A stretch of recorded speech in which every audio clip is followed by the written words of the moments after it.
بسم اللہ الرحمن الرحیم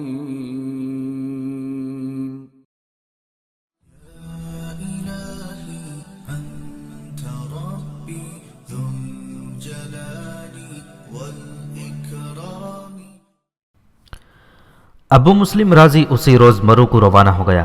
اس کے حکم سے مزمل آفندی کی رہائش کا انتظام کر دیا گیا اور شیمونہ کو ابو مسلم رازی نے اپنے مکان میں ٹھہرایا ہوا تھا۔ میمونہ اس کے ساتھ چلی گئی۔ مزمل آفندی نے جس وقت سے شیمونہ کو دیکھا تھا اس کی نظریں شیمونہ سے ہٹ نہیں رہی تھیں۔ شیمونہ بہت ہی حسین لڑکی تھی، لیکن اس کے چہرے پر ایک تاثر اور بھی تھا۔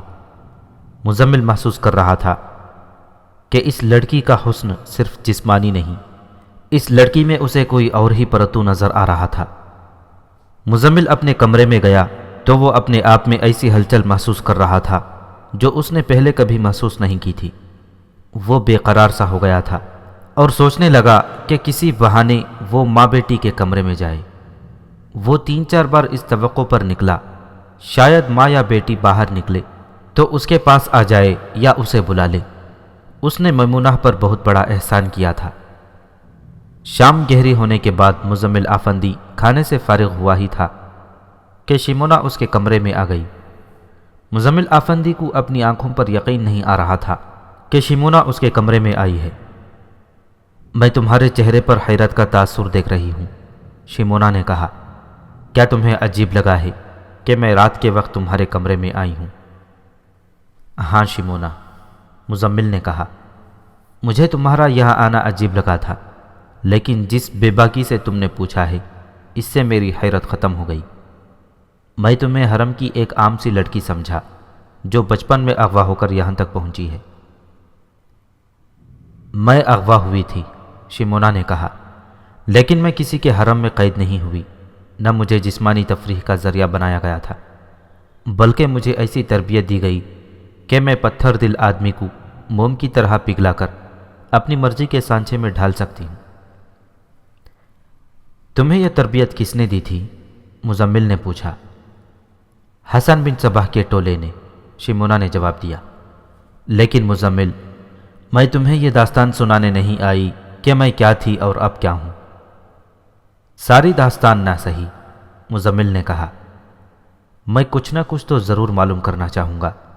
جس طرح تم نے میرے ساتھ بے باکی سے بات کی ہے، اسی طرح میں بھی تھوڑی سی بے باکی کا حق رکھتا ہوں۔ اگر تمہیں اچھا نہ لگے تو مجھے روک دینا۔ مزمل، شیمونہ نے کہا، مجھے وہ انسان اچھا لگتا ہے جس کی زبان پر وہی ہو جو اس کے دل میں ہے۔ شیمونہ، مزمل آفندی نے کہا، میری زبان پر تمہارا نام ہے اور میرے دل میں بھی تم ہی ہو۔ میں نے تمہیں آج ہی دیکھا ہے اور میرے دل نے کہا ہے کہ اس لڑکی کا حسن جسمانی نہیں روحانی ہے، اور خدا کی قسم میں نے یقین کی حد تک محسوس کیا کہ میں تمہیں بچپن سے جانتا ہوں اور بچپن سے تم میرے دل میں موجود ہو۔ اگر تمہیں میری نیت پر شک ہو تو یہ سوچ لینا کہ میں اپنی جان کو خطرے میں ڈال کر تمہاری ماں کو یہاں لایا ہوں، اور اسے میں اس لیے نہیں لایا کہ تم خوش ہو جاؤ گی۔ تمہیں تو میں جانتا تک نہ تھا۔ میں ایک مظلوم اور فریب خوردہ عورت کو ایک ابلیس کے جال سے نکال لایا ہوں۔ یہ کہتی تھی کہ میری بیٹی سلجوقی سلطان یا کسی امیر کے پاس ہے۔ میں اسے محض خواب اور خیال سمجھتا تھا۔ میں تو یہ سوچ کر اسے لے آیا تھا کہ اسے ابو مسلم رازی کی پناہ میں چھوڑ کر لوٹ جاؤں گا۔ میں تمہاری بات سمجھ گئی ہوں آفندی، شیمونہ نے کہا، مجھے یقین ہے کہ تم میری خاطر نہیں آئے۔ یہ تو اتفاق ہے، مزمل آفندی نے کہا، اسے معجزہ کہو تو بھی غلط نہیں ہوگا کہ تم یہاں مل گئیں۔ یہ اللہ کا انعام ہے، شیمونہ نے کہا، اللہ نے میری توبہ قبول کر لی ہے۔ میرے دماغ میں ابلیسیت ڈالی گئی تھی اور میرے خیالات اور میرے کردار کو ابلیسیت کے سانچے میں ڈھال دیا گیا تھا، لیکن ایسے حالات پیدا ہو گئے کہ میں ہوش میں آ گئی۔ مجھے امید نہیں تھی کہ اپنے آپ کو ابلیسی اوصاف سے پاک کر کے انسانیت کے دائرے میں داخل ہو سکوں گی، لیکن مجھ پر یہ راز کھلا ہے کہ انسان آخر انسان ہے اور وہ اول آخر انسان رہتا ہے۔ کبھی حالات ایسے ہوتے ہیں کہ انسان ابلیسیت کی طرف مائل ہو جاتا ہے، یا ایسے انسانوں کے نرغے اور اثر میں آ جاتا ہے کہ اسے ابلیسیت میں لذت حاصل ہوتی ہے اور وہ ابلیس کا پجاری بن جاتا ہے، لیکن وہ رہتا انسان ہی ہے، وہ ابلیس نہیں بن جاتا۔ یہ سوچنے اور سمجھنے کی بات ہے۔ اللہ نے انسان کو اشرف المخلوقات بنایا ہے۔ وہ ارادہ کر لے اور یہ سمجھ لے کہ اللہ نے اپنی نگاہ میں انسان کو کتنا اونچا مقام دیا ہے، تو وہ ایک جھٹکے سے ابلیس کے چنگل سے نکل کر اللہ کے قریب ہو سکتا ہے۔ یہ میں نے کیا اور اللہ نے یہ انعام دیا کہ مجھے میری بچھڑی ہوئی ماں دے دی۔ یہ عمر اور یہ حسن، مزمل آفندی نے کہا، اور یہ سنجیدگی، کیا تمہیں یہ سنجیدگی اچھی نہیں لگی؟ شیمونا نے پوچھا۔ یہی تو مجھے اچھی لگی ہے، مزمل نے کہا۔ تم چاہتی ہو کہ جو دل میں ہو وہی زبان پر آئے۔ میرے دل کی آواز سن لو شیمونا۔ میرے دل میں تمہاری وہ محبت پیدا ہو گئی ہے جس کا تعلق روح کے ساتھ ہے، اور تم نے ایسی محبت کے قصے سنے ہوں گے۔ شیمونا چونک پڑی۔ اس کے چہرے کا رنگ بدل گیا، جیسے وہ خوف زدہ ہو گئی ہو۔ وہ آنکھیں پھاڑے مزمل کو دیکھنے لگی، جیسے اس جوان سال اور خوبرو آدمی نے اسے کہہ دیا ہو کہ میں تمہیں قتل کر دوں گا۔ کیوں شیمونا؟ مزمل نے کہا۔ کیا میں نے تمہارے دل کو تکلیف پہنچائی ہے؟ نہیں آفندی، شیمونا نے کہا۔ مجھے شک ہے کہ میری محبت اور موت میں کوئی زیادہ فرق نہیں۔ مزمل آفندی سراپا سوال بن گیا۔ آج میں کچھ اور کہنے آئی تھی، شیمونا نے کہا۔ میں تمہاری شکر گزار ہوں کہ تم میری ماں کو لے آئے ہو، اور اس سے زیادہ اللہ کی شکر گزار ہوں کہ ماں نے مجھے انسان کے روپ میں دیکھا ہے۔ اس سے پہلے دیکھتی تو وہ کہتی، نہیں یہ میری بیٹی نہیں۔ وہ اٹھ کھڑی ہوئی۔ تم جا رہی ہو؟ مزمل آفندی نے کہا۔ میں کیا سمجھوں؟ ناراض ہو کر جا رہی ہو؟ کل آؤں گی آفندی، شیمونا نے قدرے خوشگوار لہجے میں جواب دیا۔ میں ناراض نہیں ہوں، تمہاری نیت سمجھ گئی ہوں۔ میں چہرے سے نیت معلوم کر لیا کرتی ہوں۔ میں نے تمہارے ساتھ کچھ اور باتیں بھی کرنی ہے۔ شیمونا چلی گئی۔ اگلے روز کا سورج طلوع ہوا۔ مزمل آفندی ناشتے سے فارغ ہو چکا تھا۔ شیمونا اپنی ماں میمونہ کے ساتھ اس کے کمرے میں آ گئی۔ مزمل، میمونہ نے کہا، میری بیٹی نے بتایا ہے کہ تم نے اسے اپنے لیے پسند کیا ہے۔ نہیں، مزمل نے کہا، اپنے لیے پسند کرنے کا مطلب کچھ اور ہوتا ہے۔ شیمونا بازار کی کوئی چیز نہیں کہ یہ مجھے پسند آ گئی اور میں یہ چیز خرید لوں گا۔ صاف بات یہ ہے کہ میں اس کی محبت کا اسیر ہو گیا ہوں، اور یہ محبت میری روح میں اتر گئی ہے۔ اگر شیمونا مجھے قبول نہیں کرے گی تو میری روح سے اس کی محبت نکل نہیں سکے گی۔ تمہیں قبول کرنے یا نہ کرنے کا فیصلہ شیمونا کرے گی، میمونہ نے کہا، اور پوچھا، کیا تم اس کے ساتھ شادی کرنا چاہتے ہو؟ شادی صرف اس صورت میں کروں گا کہ یہ میری محبت کو قبول کر لے، مزمل نے کہا۔ لیکن اے قابل احترام خاتون، میں ابھی شادی کی بات ہی نہیں کروں گا۔ پہلے وہ مہم سر کروں گا جس کے لیے میں یہاں رکا ہوں، حسن بن صبح کی گرفتاری۔ سلطان نے حکم دیا ہے کہ حسن بن صبح کو زندہ اس کے سامنے لایا جائے، لیکن وہ میرے سامنے آ گیا تو میں اسے زندہ نہیں چھوڑوں گا۔ میری تلوار اس کے خون کی پیاسی ہے، اس لیے کہ اس نے میرے پہلے خاوند کو ڈاکوؤں کے ہاتھوں قتل کروایا تھا، میمونہ نے پوچھا، اور اس لیے کہ اس نے میرے دوسرے خاوند کو بھی قتل کروایا تھا۔ کیا تم ہم ماں بیٹی کو خوش کرنا چاہتے ہو؟ نہیں، مزمل نے جواب دیا، میں اللہ کو اور اللہ کے رسول صلی اللہ علیہ وسلم کی روح مقدس کو خوش کرنا چاہتا ہوں۔ حسن بن صبح نے بے شمار عورتوں کو بیوہ اور بے شمار بچوں کو یتیم کیا ہے، اور وہ اسلام کی روح کو قتل کر رہا ہے۔ آفندی، شیمونا بے اختیار بولی، اگر تم اس ابلیس کو قتل کر دو تو خدا کی قسم اپنا جسم اور اپنی روح تمہارے قدموں میں ڈال دوں گی۔ میں نے اس سے اپنے 2 خاوندوں کے قتل کا انتقام لینا ہے، میمونہ نے کہا، اور اس نے میری بیٹی کو جو تربیت دی ہے اور اس سے جو ناقابل نفرت کام کروائے ہیں، میں نے اس کا بھی انتقام لینا ہے۔ لیکن ماں، شیمونا نے کہا، کیا آپ محسوس نہیں کر رہی کہ آپ بھی اور آفندی بھی جذباتی باتیں کر رہے ہیں؟ کیا آپ یہ سمجھتے ہیں کہ حسن بن صبح کو قتل کرنا اتنا ہی آسان ہے جتنی آسانی سے آپ قتل کے ارادے کی باتیں کر رہے ہیں، میں اس کے ساتھ رہی ہوں۔ کوئی شخص اس کے پاس اسے قتل کرنے کے ارادے سے جائے گا تو وہ سوچ میں پڑ جائے گا کہ اس شخص کو قتل کروں یا نہ کروں۔ میں اس کی یہ طاقت دیکھ چکی ہوں، میمونہ نے کہا۔ میں اسے طاقت نہیں جادو کہوں تو غلط نہیں ہوگا۔ طاقت کہو یا جادو، شیمونہ نے کہا، اسے جتنا میں جانتی ہوں آپ دونوں نہیں جانتے۔ میں کہہ رہی ہوں کہ اسے قتل کرنے کا کوئی اور طریقہ سوچنا پڑے گا۔ اب سلطان اسے پکڑ لانے کے لیے فوج بھیج رہا ہے۔ میں آپ کو بتاتی ہوں کہ وہ نہیں پکڑا جائے گا۔ اگر پکڑا گیا تو بڑا ہی خوبصورت دھوکہ دے کر نکل جائے گا۔ اسے قتل کرانے کے لیے قرامتیوں کو استعمال کیا جائے تو کامیابی کی امید رکھی جا سکتی ہے۔ یہ تم کیسے کہہ سکتی ہو؟ مزمل افندی نے پوچھا۔ یہ میں اس لیے کہہ سکتی ہوں کہ میں حسن بن صباح کے ساتھ رہی ہوں، شیمونہ نے جواب دیا۔ اس نے 3-4 بار یہ الفاظ کہے تھے کہ صرف قرامتی ہیں جن سے میں خطرہ محسوس کرتا ہوں۔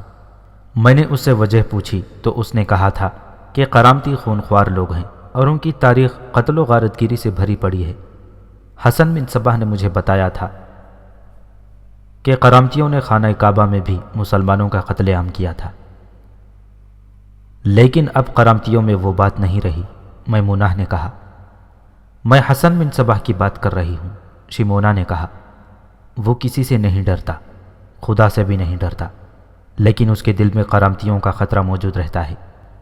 ایک بار اس نے مجھے ایک ماں بیٹے کا قصہ سنایا اور کہا تھا کہ یہ سچا واقعہ ہے۔ اس کا راوی بغداد کا ایک مشہور طبیب ابو الحسین ہے جو عرصہ ہوا فوت ہو گیا۔ اس کا سنایا ہوا یہ واقعہ کاتبوں نے تحریر کر لیا تھا۔ اس طبیب کے پاس ایک عورت گئی جس کے شانے پر تلوار کا گہرا اور لمبا زخم تھا۔ وہ زخم کی مرہم پٹی کرانے کے لیے گئی تھی۔ طبیب نے پوچھا کہ یہ زخم کیسے آیا ہے؟ عورت نے زار و قطار روتے ہوئے کہا کہ اس کا اکلوتا اور نوجوان بیٹا کچھ عرصے سے لاپتہ ہے۔ وہ شہروں اور قصبوں کی خاک چھانتی پھری مگر بیٹے کا کھوج نہ ملا۔ وہ شہر رقہ میں تھی، بیٹا وہاں بھی نہیں تھا۔ کسی نے اسے کہا کہ وہ بغداد جائے، شاید بیٹا وہاں مل جائے۔ ماں بغداد کو روانہ ہو گئی۔ تھکی ہاری بغداد کے قریب پہنچی تو اسے اپنا بیٹا نظر آ گیا۔ وہ قرامتیوں کے ایک لشکر کے ساتھ جا رہا تھا۔ اسے دیکھ کر ماں کی تھکان ختم ہو گئی۔ اس نے بیٹے کو پکارا۔ بیٹا اسے دیکھتے ہی لشکر سے نکل آیا۔ ماں نے اسے گلے لگا لیا، پھر اسے خیر خیریت پوچھی اور گلے شکوے کرنے لگی کہ وہ ماں کو بھول گیا ہے۔ بیٹا بولا، فضول باتیں بند کرو ماں، یہ بتاؤ تمہارا دین کیا ہے؟ ماں نے حیرت زدگی کے عالم میں کہا، کیا باہر گھوم گھوم کر دیس سے پردیس ہو کر تیرا دماغ صحیح نہیں رہا؟ میں اسی دین کو مانتی ہوں جسے پہلے مانتی تھی۔ یہ دین اسلام ہے، سب مذہبوں میں سچا مذہب اسلام ہے۔ بیٹا پھٹ کر بولا، غلط بات مت کہہ ماں، وہ باطل ہے جس کو ہم سچا دین مانتے رہے ہیں۔ سچا دین یہ ہے جس کا اب میں پجاری ہوں، یہ ہے قرامتی دین۔ اگر تم اسلام کو مانتی ہو تو قرامتی اسلام کو مانو۔ ماں کے تو جیسے ہوش ہی اڑ گئے۔ بیٹے نے صحابہ اکرام رضی اللہ تعالیٰ عنہ مجمعین کے خلاف ایک بےہودہ بات کہہ دی۔ ماں نے اس کے منہ پر تھپڑ مارا اور کہا، کانوں کو ہاتھ لگا، توبہ کر اور اللہ سے معافی مانگ۔ بیٹے نے ماں کو غصے سے گھورا اور اپنے لشکر سے جا ملا۔ ماں کو جس بیٹے کی جدائی نے پاگل کر رکھا تھا اور جو بستی بستی قریہ قریہ بیٹے کو ڈھونڈتی پھرتی رہتی تھی، بیٹے کو لشکر کے ساتھ جاتا دیکھتی رہ گئی۔ شہر بغداد قریب تھا۔ ماں بغداد چلی گئی۔ وہ روتی اور فریادیں کرتی تھی۔ اسے اپنے جیسی ایک عورت مل گئی۔ اس نے اس مجبور ماں سے پوچھا کہ وہ کون سا دکھ ہے جو اسے اتنا رلا رہا ہے۔ ماں نے حال دل کہہ دیا۔ عورت نے اسے بتایا کہ وہ ہاشمی خاندان سے تعلق رکھتی ہے اور قرامتیوں کی قید میں بھی رہ چکی ہے، جس کی وجہ یہ ہوئی کہ وہ دین اسلام سے منحرف نہیں ہوئی۔ ہاشمی خاندان کی یہ خاتون اس غمزدہ ماں کو اپنے گھر لے جا رہی تھی کہ قرامتی بیٹا پھر سامنے آ گیا۔ اس نے ماں سے پوچھا، تو نے دین اسلام کو ترک کرنے کا فیصلہ کیا ہے یا نہیں؟ ماں نے کہا، میں نے اپنے گمراہ بیٹے کو ترک کرنے کا فیصلہ کر لیا ہے۔ بیٹے نے بڑی تیزی سے تلوار نیام سے نکالی اور للکار کر کہا، میں اپنی ماں کو قرامتی دین پر قربان کرتا ہوں۔ یہ کہہ کر اس نے ماں پر تلوار کا زوردار وار کر دیا۔ ماں وار تو بچا گئی، لیکن تلوار اس کے شانے پر پڑی اور زخم گہرا آیا۔ کچھ لوگوں نے دوڑ کر بیٹے کو پکڑ لیا۔ ماں قتل ہونے سے بچ گئی اور طبیب ابو الحسین کے ہاں جا پہنچی۔ یہ واقعہ ابن اسیر نے تاریخ کامل کی 7ویں جلد کے صفحہ نمبر 173 پر لکھا ہے۔ اس کی تحریر کے مطابق اس واقعے کا اختتام یوں ہوا تھا کہ قرامتی تعداد میں تو بہت زیادہ ہو گئے تھے، لیکن بغداد میں ابھی ان کی حکومت قائم نہیں ہوئی تھی۔ اپنی ماں پر قاتلانہ حملہ کرنے والا بیٹا پکڑا گیا۔ ایک روز ماں طبیب سے مرہم پٹی کرا کے آ رہی تھی۔ اس نے قیدیوں کی ایک ٹولی دیکھی۔ ہر قیدی کے پاؤں میں بیڑیاں تھیں۔ اس میں زخمی ماں کا بیٹا بھی تھا۔ ماں نے بیٹے کو دیکھا اور چلا کر بولی، اللہ تجھ سے بھلائی نہ کرے جس نے اپنے سچے دین کو باطل کہا اور رسول صلی اللہ علیہ وسلم کے ساتھیوں کی توہین کی۔ اس قید سے تو کبھی آزاد نہ ہو۔ حسن بن صباح نے مجھے یہ واقعہ سنایا تھا۔ شیمونہ نے یہ واقعہ سنا کر کہا، وہ کہتا تھا کہ میں اس قسم کے پیروکار چاہتا ہوں جو اپنے عقیدے پر خواہ یہ عقیدہ باطل ہی ہو، اپنی ماں کو، اپنے باپ کو اور اپنے بچوں کو بھی ذبح کر دے۔ ہم قرامتیوں کو کہاں سے لائیں؟ مزمل افندی نے کہا۔ مل جائیں گے، شیمونہ نے کہا۔ میں امیر شہر سے بات کر لوں گی، لیکن ابھی نہیں، ابھی وہ فوج بھیج رہے ہیں۔ خدا کرے وہ پکڑا جائے، اگر نہ پکڑا گیا تو میں قرامتیوں کا انتظام کروں گی۔ شیمونہ، مزمل افندی نے کہا، اگر میں وہی کام کر دوں جو تم سمجھتی رہی ہو، قرامتیوں کے سوا اور کوئی نہیں کر سکتا تو جو انعام مانگو گے امیر شہر سے دلواؤں گی۔ شیمونہ نے اس کی بات کاٹ کر کہا۔ نہیں شیمونہ، مزمل افندی نے جذباتی لہجے میں کہا، میں نے کسی امیر، کسی وزیر اور کسی سلطان سے انعام نہیں لینا۔ اس نے شیمونہ کی آنکھوں میں آنکھیں ڈال کر دیکھا۔ میمونہ اٹھ کھڑی ہوئی اور ماں بیٹی کمرے سے نکل گئیں۔ امیر شہر کے محل نما مکان کے عقب میں کچھ دور بڑا ہی خوشنما باغ تھا جس میں شہر کے لوگ داخل نہیں ہو سکتے تھے۔ اس میں گھنے پھولدار پودے تھے، گھنی بیلیں اور سارے باغ پر سایہ کیے ہوئے درخت بھی تھے، اور یہ درخت تعداد میں بہت زیادہ تھے۔ بعض بیلیں اس طرح درختوں پر چڑھی ہوئی تھیں کہ سبزے کے غار سے بنے ہوئے تھے۔ اسی دن کا پچھلا پہر تھا۔ شیمونہ مزمل افندی کے کمرے میں آئی اور یہ کہہ کر چلی گئی، میں باغ میں جا رہی ہوں، وہاں آ جاؤ۔ تھوڑی ہی دیر بعد وہ دونوں باغ کے ایک بہت ہی دل نشین اور ڈھکے چھپے گوشے میں بیٹھے ہوئے تھے۔ کیا میں یہ سمجھوں کہ تم نے میری محبت کو قبول کر لیا ہے شیمونہ؟ مزمل افندی نے پوچھا۔ میں نے تمہاری محبت کو ٹھکرایا تو نہیں، شیمونہ نے کہا، لیکن مزمل، میں تمہیں خبردار کرنا ضروری سمجھتی ہوں کہ میری محبت تمہیں راس نہیں آئے گی۔ حسن بن صباح کے ہاں مجھے ایک بڑا ہی خوبصورت دھوکہ بنا دیا گیا تھا، اور مجھے یہ تربیت دی گئی تھی کہ جس آدمی کو جال میں لینا ہو اس پر نشہ بن کر طاری ہو جاؤ اور اس سے ہوش ہی نہ آنے دو کہ وہ ایک بڑے ہی خطرناک دھوکے میں آ گیا ہے۔ میں نے یہ کمال حاصل کر لیا اور مروں میں اپنے اس کمال کو آزمایا اور ایک ایسے آدمی کی عقل کو اپنی مٹھی میں لے لیا جو بلا شک و شبہ زاہد، پارسا اور دانشمند تھا۔ میرا راز فاش ہونے کی وجہ کچھ اور تھی۔ میں نے حسن بن صباح کا راز بھی فاش کر دیا۔ میں یہاں آ گئی اور امیر شہر ابو مسلم رازی سے پناہ مانگی۔ انہوں نے مجھے پناہ میں لے لیا۔ میں نے محسوس کر لیا تھا کہ میرے اندر انسانیت زندہ ہے۔ میں نے اپنی فطرت کو ابلیسی اوصاف سے پاک کرنے کا عزم کر لیا تھا۔ ابو مسلم رازی نے مجھے ایک ایسے عالم دین کے حوالے کر دیا جو واقعی عالم دین تھا۔ میں نے اسے اپنا پیر و مرشد مان لیا۔ وہ تو تارک الدنیا تھا۔ میں نے اس کی بہت خدمت کی، لیکن ہوا یہ کہ میری روح کی پیاس بجھتی گئی اور میرے پیر و مرشد کی روح میں تشنگی پیدا ہوتی گئی۔ شیمونہ نے مزمل افندی کو نور اللہ کا سارا واقعہ سنایا۔ میں جانتی ہوں اس نے اپنے آپ کو سزائے موت دی تھی، شیمونہ نے کہا۔ وہ تو مر گیا، لیکن میری ذات میں یا میری روح میں عجیب سی بے چینی اور تلخی پیدا ہو گئی۔ مجھے اپنے وجود سے نفرت ہو گئی۔ میرے دماغ پر یہ خیال غالب آیا کہ ہر عورت یا ہر خوبصورت عورت کے ساتھ شیطان کا تعلق ضرور ہوتا ہے۔ ابو مسلم رازی نے کہا تھا کہ ایک خوبصورت عورت میں اتنی طاقت ہوتی ہے کہ وہ کسی بھی مرد کے ایمان کو ہلا کر رکھ دے گی، اس میں ابلیس کو پیدا کر سکتی ہے، لیکن جس کے ایمان مضبوط ہوتے ہیں ان کا ابلیس کچھ نہیں بگاڑ سکتا۔ تم نے مجھے یہ سارا واقعہ کیوں سنایا ہے؟ مزمل نے پوچھا۔ اس لیے کہ میرے دل نے تمہاری محبت کو قبول کر لیا ہے، شیمونا نے کہا۔ تم عام سے امیرزادے ہوتے تو بات اور تھی، لیکن میں تم میں کوئی ایسا جذبہ دیکھ رہی ہوں جو ہر کسی میں نہیں ہوتا۔ میں ڈرتی ہوں کہ تم نے مجھے خوبصورت لڑکی سمجھ کر میری محبت کا نشہ اپنے دل پر طاری کر لیا تو میں اپنے آپ کو اس گناہ کی گنہگار سمجھوں گی۔ کبھی تو خدا سے گلا شکوہ بھی کرتی ہوں کہ مجھے عورت کیوں بنایا تھا۔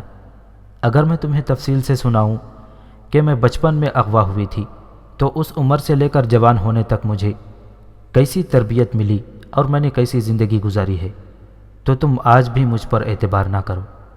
تم آج بھی مجھے ایک دلکش دھوکہ کہو گی، لیکن میں تمہیں بتاتی ہوں کہ میری ذات میں جو انقلاب آیا ہے اس میں میرا کوئی عمل دخل نہیں، یہ ایک معجزہ تھا۔ میں نے یہ راز پا لیا ہے کہ خدا مجھ سے اپنے عظیم اور سچے دین کے لیے کوئی کام کروانا چاہتا ہے۔ معلوم نہیں تم نے یہ راز بھی پایا ہے یا نہیں، مزمل افندی نے کہا۔ اللہ کی ذات باری نے تمہارے گناہ بخش دیے ہیں، اور میں تمہیں یہ بھی بتا دوں کہ میری تمہارے ساتھ یہ ملاقات جو غیر متوقع طور پر اور انہونے طریقے سے ہوئی ہے، اس کا کوئی خاص مقصد ہے، اور یہ مقصد اللہ کی ذات باری نے متعین کیا ہے۔ تم نے ٹھیک کہا ہے کہ میں اپنے دل پر تمہیں صرف خوبصورت لڑکی سمجھ کر محبت کا نشہ طاری نہ کر لوں۔ نہیں شیمونا، میں ایسا نہیں کروں گا۔ میں نے تمہیں پہلے کہا تھا کہ میں نے تم میں کوئی خاص بات دیکھی ہے۔ میں تمہیں وہ خاص بات بتا دیتی ہوں، شیمونا نے کہا۔ میں حسن بن صباح کو قتل کرنا چاہتی ہوں۔ اس نے میرے 2 باپ قتل کروائے ہیں، ایک سگا، دوسرے سوتیلا۔ اس نے میری ماں کو دوبارہ بیوہ کیا ہے۔ یہ تو میرا ذاتی معاملہ ہے۔ دوسرا معاملہ اسلام کا ہے۔ وہ اپنے آپ کو مسلمان اور اسلام کا شیدائی ظاہر کر رہا ہے، لیکن وہ اسلام کی جڑیں کاٹ رہا ہے۔ ایک بات اور بھی ہے، اس نے میرے قتل کا حکم دے رکھا ہے۔ اس نے مجھے ایک شخص کے گھر میں قیدی کی حیثیت سے رکھا تھا۔ اس شخص کی بیوی کو پتہ چل گیا کہ مجھے قتل کیا جائے گا۔ اس نے مجھے رات کو فرار کرا دیا اور میں امیر شہر ابو مسلم رازی کے پاس آ گئی۔ یہی عزم میرا ہے، مزمل افندی نے کہا۔ یہ کام میں نے کرنا ہے۔ اگر میں اس مہم میں ناکام رہا اور مارا گیا تو یہ کام کرنے کی کوشش کرنا۔ میں اپنی زندگی میں تمہیں آگے نہیں جانے دوں گا۔ میں فوج کے ساتھ جا رہا ہوں۔ سالار امیر ارسلان حسن بن صباح کو سلطان کے حکم کے مطابق زندہ پکڑنے کی کوشش کرے گا اور پکڑ بھی لے گا، لیکن میں اسے وہیں قتل کر دوں گا۔ حسن بن صباح کے قتل کی باتیں کرتے کرتے وہ ایک دوسرے میں گھل مل گئے اور جذباتی باتوں پر آ گئے۔ شیمونا جب وہاں سے نکلی تو وہ مزمل افندی کی محبت سے سرشار تھی۔ 3-4 دنوں بعد ابو مسلم رازی نے مزمل افندی کو بلایا۔ سالار امیر ارسلان آ گیا تھا۔ 500 سواروں کا دستہ آ گیا ہے۔ ابو مسلم رازی نے مزمل کو بتایا، آج ہی جتنی جلدی ہو سکے روانہ ہونا ہے۔ اگر قافلہ بغداد سے نکل گیا ہو تو اس کے تعاقب میں جانا ہے۔ تم حسن بن صباح کو پہچانتے ہو، امیر ارسلان نے اسے کبھی نہیں دیکھا۔ تم ہمارے مہمان ہو اور ہمارے لشکری یا ملازم نہیں ہو، اس لیے یہ فرض تم پر عائد نہیں ہوتا کہ وہاں اگر لڑائی ہو جائے تو تم بھی لڑو۔ کیا آپ کو توقع ہے کہ وہاں لڑائی ہوگی؟ مزمل افندی نے پوچھا۔ ہاں، ابو مسلم رازی نے جواب دیا۔ تم شاید نہیں سمجھتے، جسے تم قافلہ کہہ رہے ہو اس میں حسن بن صباح کے باقاعدہ لڑنے والے آدمی بھی ہوں گے۔ میں ایک بات کہوں گا امیر شہر، مزمل نے کہا، اگر بات لڑائی تک آ گئی تو پھر میں یہ نہیں دیکھوں گا کہ لڑنا میرا فرض ہے یا نہیں۔ مجھے بتایا گیا ہے کہ سلطان معظم نے حسن بن صباح کو زندہ پکڑنے کا حکم دیا ہے، لیکن امیر شہر حسن بن صباح میرے سامنے آ گیا تو میں نہیں کہہ سکتا کہ میں اسے زندہ ہی پکڑوں گا۔ چاہتا تو میں بھی یہی ہوں، ابو مسلم رازی نے کہا۔ اس شخص کو میں بھی زندہ نہیں دیکھنا چاہتا۔ بہرحال میری طرف سے تمہارے لیے کوئی حکم اور کوئی پابندی نہیں۔ دن کا پچھلا پہر تھا جب سالار امیر ارسلان کی قیادت میں 500 سواروں کا دستہ رے سے کوچ کر گیا۔ انہیں بتانے والا کوئی نہ تھا کہ حسن بن صباح بغداد سے اس قافلے کو چھوڑ کر اپنے 2 ساتھیوں کے ساتھ اسی روز اصفہان کی طرف روانہ ہو گیا تھا، جس روز مزمل آفندی میمونہ کو ساتھ لے کر وہاں سے نکلا تھا۔ یہ بتانا مشکل ہے کہ 500 سواروں کا یہ دستہ کتنے پڑاؤ کر کے اور کتنے دنوں بعد بغداد پہنچا۔ اس دستے کی رفتار بہت ہی تیز تھی۔ دستہ جب بغداد پہنچا تو پتہ چلا کہ قافلے کو یہاں سے روانہ ہوئے 3 دن گزر گئے ہیں۔ امیر ارسلان نے دستے کو کچھ دیر آرام دیا، کچھ کھایا پیا اور وہاں سے قافلے کے تعاقب میں کوچ کر گئے۔ جو قافلہ 3 دن پہلے روانہ ہوا تھا اس تک سوار دستے کو پہنچنے کے لیے کم از کم 2 دن تو ضرور ہی لگنے تھے۔ امیر ارسلان نے اپنے دستے کو صرف ایک پڑاؤ کرایا اور بڑی تیز رفتاری سے قافلے کے تعاقب میں نکل گیا۔ اس روز جس روز سواروں کا دستہ قافلے تک پہنچا، سورج سر پر آ گیا تھا اور قافلہ ایک ہرے بھرے سرسبز علاقے میں سے گزر رہا تھا۔ 2 اونچی پہاڑیاں تھیں جن کے درمیان کشادہ روی تھی۔ امیر ارسلان اور مزمل آفندی دستے کے آگے آگے جا رہے تھے۔ ان کا راستہ ایک پہاڑی کی ڈھلان پر تھا۔ وہ ایک موڑ مڑے تو نیچے انہیں قافلہ جاتا نظر آیا۔ قافلے میں 1000 سے زیادہ لوگ تھے، چند ایک گھوڑے اور کچھ اونٹ بھی تھے۔ بعض اونٹوں پر کجاوے تھے، ان میں بھی مسافر سوار تھے۔ یہ مسافر یقیناً مالدار خاندانوں کی عورتیں تھیں۔ سالار امیر ارسلان نے اپنے دستے کو روک لیا۔ تم بھی سوچو آفندی، امیر ارسلان نے مزمل سے کہا، اگر ہم قافلے کے عقب میں گئے تو قافلے والے ہمیں ڈاکو سمجھ کر آگے کو بھاگ اٹھیں گے۔ مجھے بتایا گیا ہے کہ حسن بن صباح اور اس کے ساتھی اتنے ہوشیار اور چالاک ہیں کہ وہ پہاڑیوں میں بکھر کر غائب ہو جائیں گے۔ یہ تو میں بھی جانتا ہوں، مزمل نے کہا۔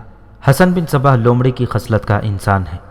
مجھے تو یہ بھی بتایا گیا ہے کہ وہ دیکھتے ہی دیکھتے غائب ہو جاتا ہے۔ قافلے کو گھیرے میں لیا جائے۔ سالار امیر ارسلان تجربے کار سالار تھا۔ اس نے اپنے دستے کو 2 حصوں میں تقسیم کر دیا۔ ایک حصے کے کمانڈر کو قافلہ دکھایا اور اسے کہا کہ وہ دور کا چکر کاٹ کر اس وادی کے اگلے حصے میں پہنچے اور قافلے کو اس طرح روک لے کہ کسی کو ادھر ادھر بھاگنے یا چھپنے کا موقع نہ ملے۔ امیر ارسلان خود دوسرے حصے کے ساتھ رہا۔ اس نے اپنے ان سواروں کو اس وقت آگے لے جانا تھا جب دوسرے حصے نے قافلے کا راستہ روک لینا تھا۔ دوسرے حصے کے کمانڈر نے بلندی پر کھڑے ہو کر قافلے کے ارد گرد کے علاقے کو دیکھا۔ وہ اپنے لیے راستہ دیکھ رہا تھا۔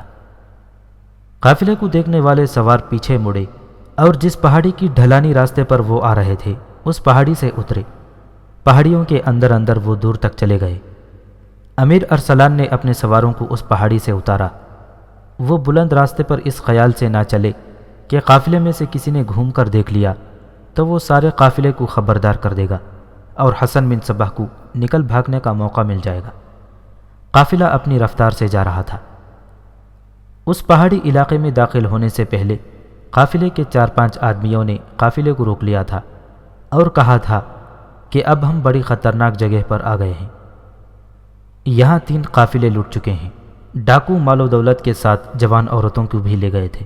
تمام جوان آدمی چوکس ہو جاؤ، ایک آدمی نے اعلان کیا۔ جس کے پاس جو بھی ہتھیار ہے وہ ہاتھ میں رکھے، اور اگر ڈاکوؤں کا حملہ ہو گیا تو لڑنے والے تمام آدمی قافلے کے باہر باہر رہیں اور عورتوں اور بچوں کو ایک جگہ اکٹھا کر لیں اور لوگ انہیں اپنے نرقے میں لے لیں۔ اپنے آپ پر ڈاکوؤں کا خوف طاری نہ کر لینا۔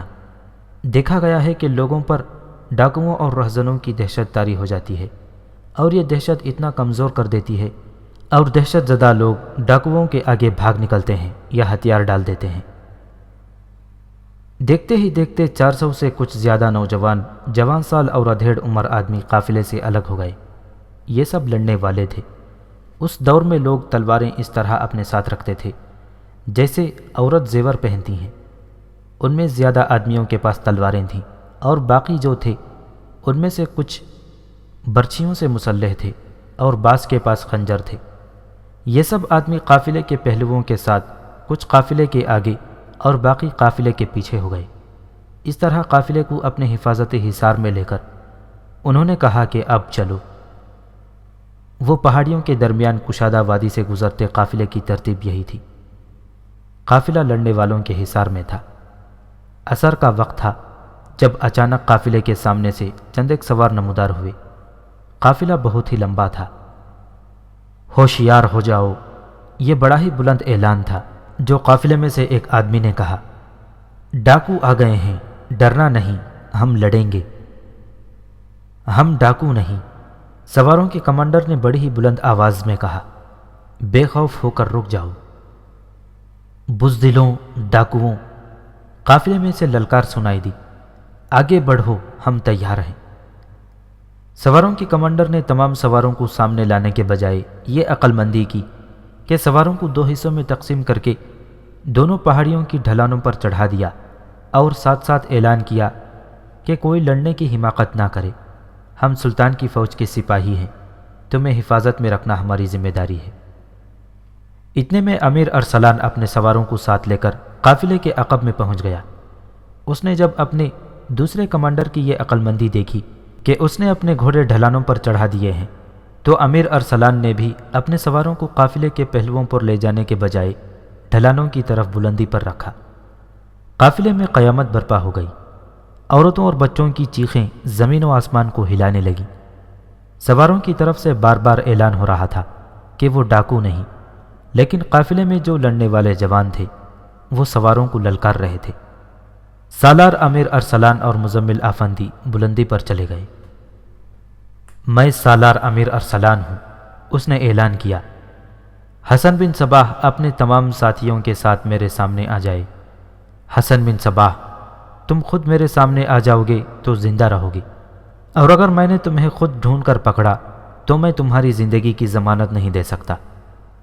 اس اعلان کے جواب میں بھی دو تین جوشیلے جوانوں نے للکار کر کہا کہ وہ دھوکے میں نہیں آئیں گے اور پورا مقابلہ کریں گے۔ قافلے والوں، مزمل آفندی نے بلندی سے اعلان کیا، مجھے دیکھو اور پہچانو، میں نے تمہارے ساتھ بغداد تک سفر کیا ہے۔ میرا بڑا بھائی، اس کی بیوی اور بچے اس قافلے میں شامل ہیں، کیا تم مجھے بھی ڈاکو سمجھتے ہو؟ مزمل آفندی کا بڑا بھائی ان میں سے نکلا اور دوڑتا ہوا ڈھلان پر چڑھا۔ مزمل آفندی گھوڑے سے کود کر اترا اور اپنے بڑے بھائی سے بغل گیر ہو کر ملا۔ اس نے بھائی کو بتایا کہ یہ سلطان ملک شاہ کے فوجی ہیں اور حسن بن صباح کی گرفتاری کے لیے آئے ہیں۔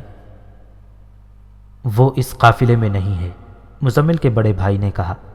سالار محترم، یہ میرا بھائی ایک خاتون کو حسن بن صباح کے جال سے نکال کر بغداد سے نکلا تھا، تو اس کے فوراً بعد حسن بن صباح بغداد سے نکل گیا تھا۔ کیا کوئی یہ بتا سکتا ہے کہ وہ کس طرف گیا تھا؟ امیر ارسلان نے پوچھا۔ اس قافلے کے بہت سے لوگ اس کے معتقد اور مرید ہو گئے تھے، مزمل کے بھائی نے جواب دیا۔ یہ مشہور ہو گیا تھا کہ وہ اللہ کی برگزیدہ ہستی ہے اور غیب کی خبر دینے کی طاقت رکھتا ہے۔ اس نے جہاز کو بڑے ہی تیز و تند سمندری طوفان سے نکال لیا تھا۔ وہ جب بغداد سے روانہ ہونے لگا تو اس کے مریدوں نے اسے گھیر لیا اور پوچھا تھا کہ وہ کہاں جا رہا ہے۔ کچھ لوگ تو اس کے ساتھ جانے کو تیار ہو گئے تھے، لیکن اس نے سب کو روک دیا اور کہا تھا کہ اسے آسمان سے اشارہ ملا ہے کہ وہ فوراً اصفہان پہنچے۔ اس نے یہ بھی کہا تھا کہ اصفہان جا کر اسے اللہ کی طرف سے ایک اور اشارہ ملے گا، پھر وہ چلا گیا تھا۔ سالار امیر ارسلان نے اپنے چند ایک سواروں کو ساتھ لیا اور نیچے اتر آیا۔ وہ قافلے کے سامنے گیا۔ مزمل آفندی اور اس کا بڑا بھائی اس کے ساتھ تھے۔ اس نے قافلے کے ہر ایک آدمی کو دیکھا اور قافلے کے ساتھ ساتھ چلتا گیا۔ قافلہ تقریباً 1 میل لمبا تھا۔ حسن بن صباح کو پہچاننے کے لیے مزمل اور اس کا بھائی ساتھ تھے۔ امیر ارسلان نے اونٹوں کے کجاووں اور پالکیوں کے پردے ہٹا کر دیکھا اور اس طرح دیکھتے دیکھتے قافلے کے دوسرے سرے تک چلا گیا۔ چند اور آدمیوں سے حسن بن صباح کے متعلق پوچھا۔ ان سب نے بتایا کہ حسن بن صباح اپنے 2 ساتھیوں کے ساتھ کرائے کے گھوڑوں اور ایک اونٹ کے ساتھ ان جانوروں کے مالکوں سمیت بغداد سے چلا گیا تھا اور ان کی منزل اصفہان تھی۔ سواروں نے قافلے کو ایسے گھیرے میں لے لیا تھا کہ کسی کو نکل بھاگنے کا موقع ہی نہیں مل سکا تھا۔ سالار امیر ارسلان نے اعلان کروا دیا کہ قافلہ جا سکتا ہے، اور اس کے ساتھ ہی یہ اعلان بھی کروایا کہ قافلے پر ڈاکوؤں کا کوئی گروہ حملہ کرنے کی جرات نہیں کرے گا، کیونکہ یہ 500 سوار اسی علاقے میں اصفہان تک موجود رہیں گے۔ امیر ارسلان نے اپنے سواروں کو بلا کر کوچ کی ترتیب میں تیار کر لیا اور اصفہان کی طرف روانہ ہو گیا۔ ان کے پیچھے پیچھے قافلہ بھی چل پڑا۔ سواروں کو اصفہان جلدی پہنچنا تھا، اس لیے وہ قافلے سے دور آگے نکل گئے اور کچھ دیر بعد بڑی پہاڑیوں کے درمیان سے بھی نکل گئے۔ علاقہ تو آگے بھی پہاڑی ہی تھا، لیکن پہاڑیاں زیادہ اونچی نہیں تھیں، بعض تو ٹیکریوں جیسی تھیں اور بکھری ہوئی تھیں۔ ان ٹیکریوں میں سے ایک گھوڑے کی سرپٹ دوڑنے کی آوازیں سنائی دیں، جو گھوڑے کی رفتار سے دور ہٹتی جا رہی تھیں۔ اس کے ساتھ ہی ایک گھوڑا قافلے کی طرف سے سوار دستے کی طرف دوڑتا آیا اور سالار امیر ارسلان کے پہلو میں جا رکا۔ محترم سالار، سوار نے کہا۔ قافلے میں سے ایک سوار نکلا اور اس نے گھوڑے کو ایڑ لگا دی۔ مجھے شک ہے کہ وہ حسن بن صبا کے آدمیوں میں سے تھا اور وہ اصفہان جا کر یا جہاں کہیں بھی وہ ہے اطلاع دینے گیا ہے کہ اس کی گرفتاری کے لیے ایک سالار آ رہا ہے۔ اس سوار کو پکڑنا ممکن نہیں تھا، اس کے گھوڑے کے ٹاپ بھی اب سنائی نہیں دیتے تھے۔ امیر ارسلان اپنے سوار دستے کو سرپٹ تو نہیں دوڑا سکتا تھا کہ وہ اس سوار کے ساتھ ساتھ اصفہان پہنچ جاتا۔ اس نے سوار دستے کو ذرا تیز چلنے کا حکم دیا۔ اصفہان میں ایک بہت بڑا مکان تھا جس کی شکل و صورت ایک قلعے جیسی تھی۔ حسن بن صبا کچھ دن پہلے وہاں پہنچا تھا اور اس نے احمد بن غتاش کو اپنی آمد کی اطلاع دی تھی۔ احمد بن غتاش خلجان میں تھا۔ اطلاع ملتے ہی وہ بڑی لمبی مسافت تھوڑے سے وقت میں طے کر کے اصفہان پہنچ گیا۔ حسن بن صبا نے اسے سنایا کہ مصر میں اس کے ساتھ کیا بیتی تھی اور اسے قید میں ڈال دیا گیا تھا، اور کس طرح وہ قید سے رہا ہوا، اور جس طرح وہ مصر سے حلب پہنچا تھا وہ ساری رویداد سنائی۔ پھر پوچھا کہ وہ اب خلجان آئے یا نہیں۔ تمہیں آخر آنا ہی ہے حسن، احمد بن غتاش نے کہا، لیکن ہمارے جاسوسوں نے جو اطلاعیں دی ہیں وہ یہ ہیں کہ سلطان ملک شاہ تمہیں گرفتار کرنے کی کوشش میں ہے، تم ابھی یہیں رہو۔ میرے پیر استاد، حسن بن صباح نے کہا، مجھے یہ بتائیں کہ لوگ مجھے بھول تو نہیں گئے؟ کیا آپ نے اس سلسلے میں کوئی اور کام کیا ہے؟ تم بھول جانے کی بات کرتے ہو حسن، احمد بن غتاش نے کہا، لوگ تمہاری راہ دیکھ رہے ہیں۔ میں نے جو کامیابی حاصل کی ہے وہ تم وہاں آ کر دیکھو گے۔ ہم لوگوں کو یہ بتا رہے ہیں کہ خدا کا ایلچی اب پہلے کی طرح اسی علاقے میں کہیں آسمان سے اترے گا، اور جو بھی اس کا پیروکار بنے گا اسے اس دنیا میں جنت مل جائے گی۔ لوگ تمہارے نام پر جانے دینے کے لیے تیار رہتے ہیں۔ میں نے جانبازوں کا ایک گروہ تیار کر لیا ہے جو ایک اشارے کا منتظر رہتا ہے۔ ہم بہت جلدی سلجوقیوں کا مقابلہ کرنے کے قابل ہو جائیں گے۔ اس علاقے کی تقریباً تمام مسجدوں میں جو امام یا خطیب ہیں وہ سب ہمارے آدمی ہیں۔ وہ لوگوں کو قرآن اور احادیث کی جو تفسیریں سنا رہے ہیں ان میں ہمارے اس عقیدے اور خدا کے ایلچی کے نزول کی پیشن گوئیاں ہوتی ہیں۔ لوگ اسی کو صحیح اسلام سمجھ رہے ہیں۔ لڑکیوں کا گروہ تیار ہوا ہے یا نہیں؟ حسن بن صباح نے پوچھا۔ اور کیا جانبازوں کو حشیش دی جا رہی ہے یا نہیں؟ حشیش نے ہی تو ہمارا کام آسان کیا ہے، احمد بن غتاش نے کہا۔ لوگوں کو خصوصاً لڑنے والے لشکریوں کو معلوم ہی نہیں کہ ہم انہیں کھانے پینے کی اشیاء میں حشیش دے رہے ہیں۔ ہماری لڑکیوں نے جو کام کیے ہیں وہ تم وہاں آ کر دیکھو گے۔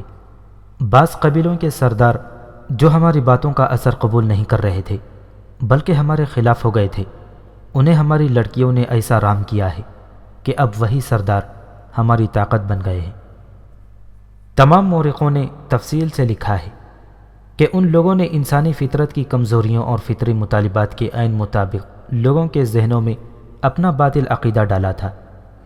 داستان کو پہلے بیان کر چکا ہے کہ لوگوں کو اکٹھا کر کے آگ میں ایسی کوئی جڑی بوٹی ڈال دی جاتی ہے جس کا دھواں اور جس کی بو انسانی ذہن پر نشہ سا طاری کر دیتی تھی، لیکن لوگ محسوس نہیں کرتے تھے کہ ان کے دماغوں پر کس طرح قبضہ کیا جا رہا ہے۔ وہ بظاہر ذہنی طور پر نارمل رہتے تھے، لیکن ان جڑی بوٹیوں کی وجہ سے حسن بن صباح کے ٹولے کے قبضے میں چلے جاتے تھے۔ پھر اس ٹولے کے بڑے لوگ جب باطل کی بھی کوئی بات کرتے تھے تو ان کے دماغ باطل کو بھی قبول کر لیتے تھے۔ دراصل وہ پسماندگی کا دور تھا۔ لوگ جو مسلمان تھے وہ اس لیے مسلمان تھے کہ دین اسلام ان کے ورثے میں چلا آ رہا تھا۔ جو اگر کسی کی باتوں میں نہیں آتے تھے تو وہ عیسائی اور یہودی تھے۔ اسلام کے دائرے میں رہ کر مسلمانوں کو کوئی نئی چیز بتائی جاتی تو وہ غور سے سنتے اور اسے اسلامی سمجھ کر قبول کر لیتے تھے۔ اگر آج کی زبان میں بات کی جائے تو یوں کہا جا سکتا ہے کہ کسی خاص جڑی بوٹی کے دھویں اور قرآن کی نئی تفسیروں کے ذریعے سیدھے سادے لوگوں کو ہپناٹائز کر لیا گیا تھا۔ لوگوں کو کچھ شعبدے بھی دکھائے گئے تھے لوگ نہ سمجھ سکے کہ ان کے ذہنوں میں شیطانی نظریات ٹھونسے جا رہے ہیں۔ لوگوں کو انہیں بتائے بغیر جس جڑی بوٹی کا دھواں دیا جاتا تھا وہ مورخوں کے کہنے کے مطابق حشیش کا پودا ہوتا تھا، جسے آج انگریزی زبان میں مروانہ کہتے ہیں۔